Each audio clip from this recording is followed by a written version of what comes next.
Hello everybody. I'd like to describe now or attribute this, dedicate this to Dr. Lynn Bales. Dr. Bales was a teacher that I encountered, a professor at Marylhurst College when I was working for the paper mill. I was taking organizational psychology classes, training and development classes at Marylhurst, which was designed to cater to the needs of working people. And Lynn, the first class I took with her was organizational communication, and it was a fantastic course. And then she offered a three-course sequence, which was needs assessment, program design, and program evaluation. So I'm going to talk about this in 12 slides. Right? So it doesn't do justice to all I learned from her, but I found her to just be an intriguing human being.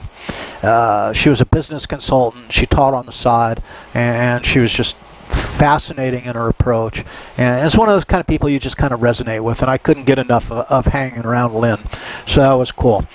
I'm going to call it the Holy Trinity of needs assessment, program design, and program evaluation. And this is about getting it done right. It's getting done what needs to be done, and being able to demonstrate that what was done well and served its purpose.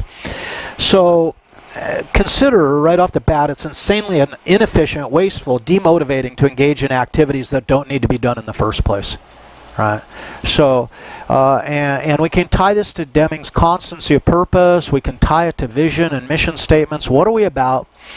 What are we trying to do, and why are we trying to do it, right? And to the extent that we do things that don't need to be done, and then we later find out that we didn't need to do that it really was purposeless, kind of inane, right? Then workers become demotivated. People lose confidence in the decision makers in the organization because they said, oh my God, they spent, well, I'll give you an example. Nationwide Insurance, my wife works for Nationwide. She's a senior paralegal. She's highly effective at her work, and she makes great money. Believe it or not, my wife is a senior paralegal at Nationwide, makes 70% more than I do. I got a PhD, she's got a paralegal certificate. No, I'm not diminishing my wife. She's got 2 bachelor's degrees.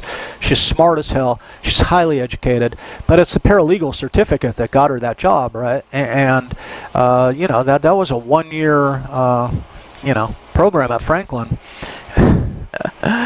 So Nationwide has decided that everyone has to go through this process called personalysis. And it really is kind of a spin-off of Meyer-Briggs, Jungian typology. And they have to participate, they have to be tested, then they have meetings, and there's consultants that are operating these meetings and training, supervisors to conduct meetings, etc. And it's literally millions of dollars that Nationwide is spending. 90% of the employees hate it, think it's invasive, think it's stupid, and I don't think anyone can really state what the purpose is, right? But now she's taken her little personalysis on her Nationwide ID badge. You flip it around, it's got her personalysis configuration, this cute little 4-color diagram, etc. It's bullshit. And it's invasive and unethical, if you will. But I'm a psychologist, so I'm going to take that approach. I don't think people who are not psychologists should be playing psychology in this regard or this degree. Anyway, so they do it, and it doesn't need to be done in the first place. No one can, what was the purpose? Why are they doing this? And they say, well, we want people to work better together. Well, can we demonstrate that personalysis actually has a track record? Is it empirically supported in causing people to work better? And what does work better smell, look, and taste like? How is that operationalized? No one can answer these questions, and yet millions of dollars are being spent, and literally thousands of employees are being pissed off. And let's face it, Nationwide's a very successful organization, right? So even some of the best organizations make some of the stupidest choices. So let's talk about it then, this systematic exploration and verification. This is really, philosophy is surprisingly simple and is embodied in this line of inquiry. Is there a problem or is there an opportunity? That is, do we have a problem with the way people relate to each other, and or will personalysis help us make continuous improvement within interpersonal interactions within our organization? Right? Notice I'm saying continuous improvement because we're going to keep plugging away. We're going to internalize Deming's philosophy to the extent that I can help you do that, and to the extent that you desire to do it, right? So, how should then this be addressed, this problem or opportunity? And notice, it can work either way, right? And was the solution appropriate or useful? So, do we need to do it? How do we do it? And did we do it successfully is basically it. So, needs assessment, is there a need? Yeah, no, really. It is that stupidly simple a question. Is there a need? And how do we know? And that's the process of needs assessment, is trying to answer that question. So, what is needed? How do we know? Now, this leads to the idea, who do we need to talk to? Probably customers first and foremost, right? And it could be employees, right? If you're operating a human resources department in a large company, your internal employees then are, your internal customer are your employees, right? Because you're providing benefit service to them. Is there a need, right? Well, how do we know? Well, we need to talk to some people. So let's talk to some people. What data do we need to just demonstrate that there is a need, right? How do we verify existing data if there is existing data, which there might not be? Do we need to conduct our own studies? And notice we have a subsequent assignment coming down the line that's somewhere akin to this, which is to create an employee satisfaction survey. And basically, do we need to improve something around the way our employees are treated? Well, how do we know? Well, maybe we should conduct a survey, right? So, that's a very limited, small example of what I'm talking about, right? How do we integrate our findings? So what we find, how do we integrate it into our decision-making process? Now, this might apply to training. Oh my God, the employees are making mistakes. We need to do a training. How do we know? How do we know that the training will in fact address the mistakes that are being made? Are those mistakes systemic, that is part of the 85% systemic mistakes, or do they represent maybe poor hiring? Maybe it's not about training. Maybe we're just hiring the wrong people into this position. Or maybe we do need a training. Needs assessment is learning how to spend resources where they actually need to be spent, and not going off on wild goose chases, spending money chasing after personalysis to make everyone function in the company better when that wasn't what was needed, right, and wasn't desirable. So the needs assessment then establishes the need. That's what it does, and that's what makes it's so crazily simple. Now, what's more complex and what's more fascinating about this is how do we determine if there's a need? And fortunately, most of us are psychology majors. We're pretty good at measuring shit. And we're pretty good at measuring soft stuff, right? Like self-esteem, like self-efficacy, extroversion, all these crazy qualities, right? So we got kind of a leg up in using the processes that could determine if there's a need or not, right? So anyway, is there a need? And then if there's a need, we establish, number one, there is a need. Okay, so what are we going to do about it? Well, based on our determination of what's needed, how do we improve our system in the desired direction, right? Has anything like this ever been attempted before? Have there been other organizations that have established that there was a need and they tried to address that need? What did they do about it, right? How did it work out? So it's often really good to look at how others have done it. And we do this within the psychology department with teachers. We say, well, is there a need, right? That is, do we need to maybe employ a different teaching technique or a different type of assignment? Do we need to move away from lectures and exams, right? Because we find that lectures and exams, everyone forgets almost, the day after they take the exam, 95% of what they learned. What are we trying to do? Is there a need to improve this? And yes, we want to make the education more practical and more memorable, right? So how are we going to do that? And that's where we communicate with each other. Hey, what did you do in your class? What did I do in my class? How did it work out? And often people have empirical measures to demonstrate the success or lack thereof, right? Who do we need to involve? If we're designing a program, who needs to come on board? Who then has the information that we desire? Okay? Who will be the victim, not the victim, right? Who will be the beneficiary of the program or the training? Often it feels like we're victims when this is happening to us, right? How will they potentially react? And what are we going to do about that? And then what resources will likely be required? So these are questions that we ask as we're beginning to design a program to address a need. Now, what are the potential costs and benefits? And sometimes it might cost too much. Remember when I said, look, the total quality transformation is going to happen. Pete, I said this to my boss, Pete. I said the total quality transformation is going to happen. The company's committed to it. What do we need to do? Well, we should probably get everyone introduced to the ideas, to open minds, to make people willing to at least attempt to participate on teams and use statistical processes to make decisions, right? And Pete looks at me and says, well, what is this going to cost? And I said, well, we're going to do 2 10-hour day trainings, right? So 20 hours worth of training for everyone in the mill. So it's X number of hours, 160 people, and I can see Pete, you know, because he's an economics guy, he's already crunching the numbers, and he's trying to say, okay, so that's the cost. What are the potential benefits? And notice the benefits are more nebulous in that particular example. They're not always, right? So what are the potential unanticipated consequences? And this is contingency planning. Just because we want it to turn out a way doesn't mean it's going to turn out that way, and we should plan that it perhaps won't turn out that way. Okay? So the contingency plans, what do we have in place if it doesn't work? And what measures will be needed to assess our progress or success? Now, note, this is a critical aspect, and this is how needs assessment, program design, and evaluation are dovetailed. The needs assessment then is built into the program design. That is, the needs are addressed by the program. But as we develop the program, we need to, at that point in time, decide on what measures will be to evaluate the program. Notice, in an experimental laboratory, we develop a hypothesis, and part of the hypothesis is what are the expected results? How will we measure those results? And what will statistically significant results look like as opposed to null results?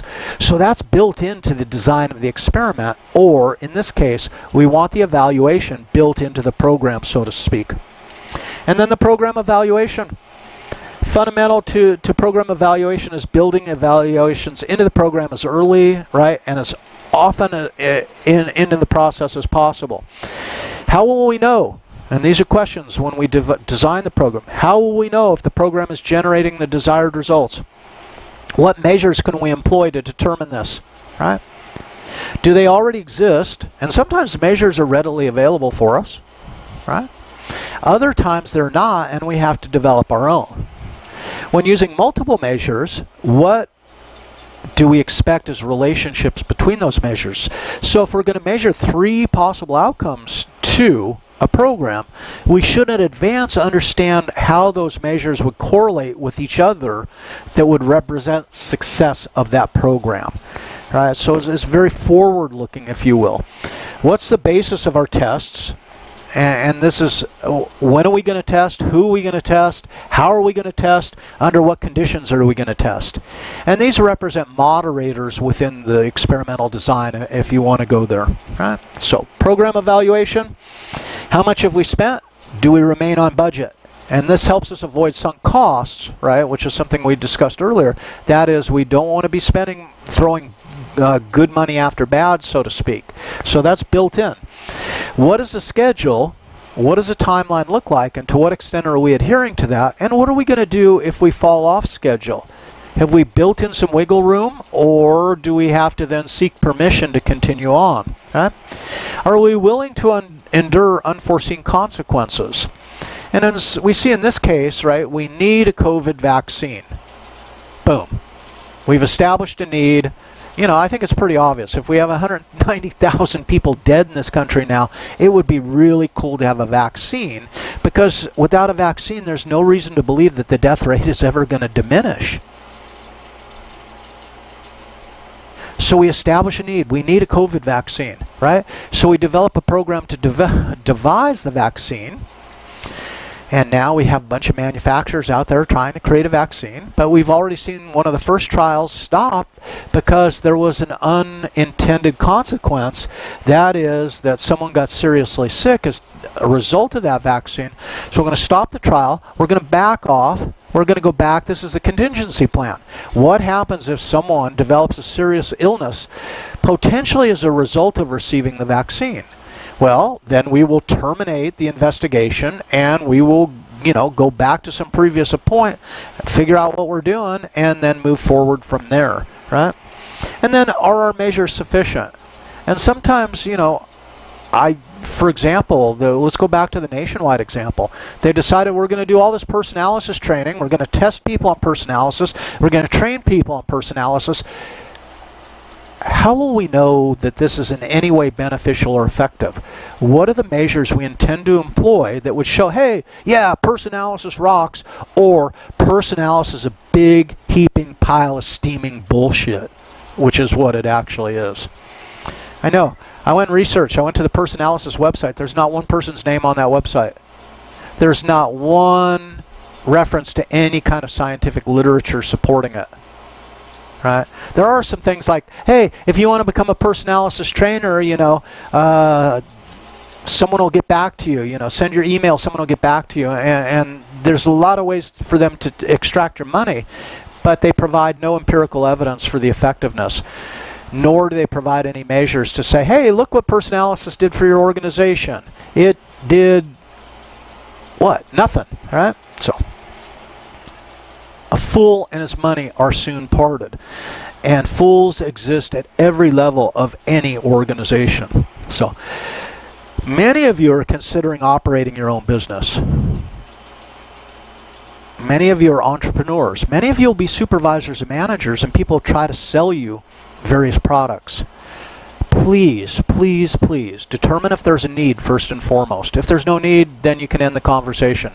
If there is a need, see if the program actually fits or addresses the need. And then most importantly, how do we know that it was successful? What measures will be employed to determine that? Right? This is not rocket science, folks. This is really straightforward. Now, some of the techniques and developing the techniques to do it is where the difficulty comes in. So, who does what? Well, ideally 3 teams at a minimum carry out the process, and I'm a big fan of this, that the people who assess the need is one team, the people who design the program are another team, and then finally the people who evaluate the outcome are yet a different team.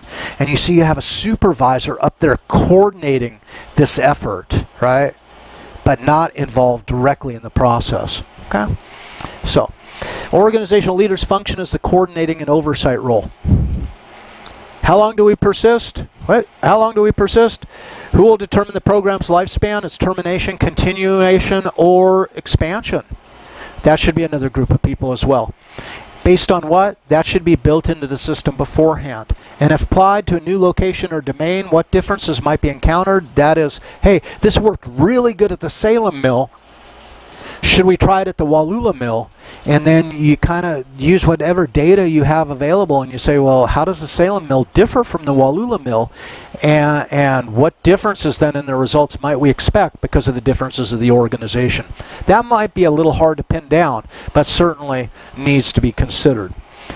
So in a nutshell, that's needs assessment, program design, and program evaluation. I'm talking deadly serious about being a scientist who operates a business and organization and treating it scientifically.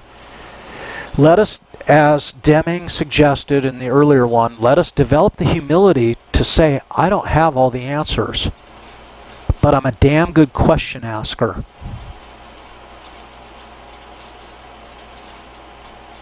Let us be humble enough to admit that our opinion might be fallacious,